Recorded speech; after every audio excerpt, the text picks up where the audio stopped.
সেদিন থেকে এক অপার্থিব শান্তি এসে গ্রাস করল আমার দেহ মনকে। সেদিন থেকে সোনালী গোধূলির শান্ত নিবিড় নিস্তব্ধতার মতো এক স্বর্গীয় প্রশান্তি এসে ঘিরে ধরল চারপাশ থেকে।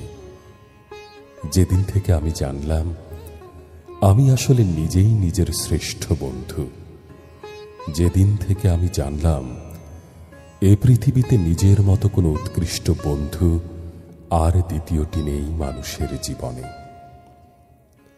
যেদিন থেকে আমি জানলাম আমি আসলে নিজেই নিজের সর্বোৎকৃষ্ট বন্ধু, সেদিন থেকে আমার সব দুঃখ উবে গেল বিস্তীর্ণ আকাশে।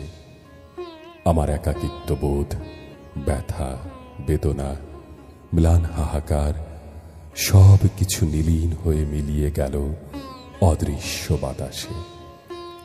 আমি ধীরে ধীরে এক ভিন্ন তুমুল আনন্দোচ্ছল এক রহস্যময় মানুষে পরিণত হলাম।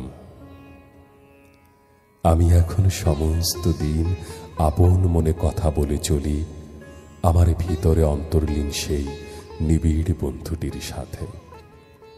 তার সাথে আপন মনের গহীনের সব দুঃখ ব্যথা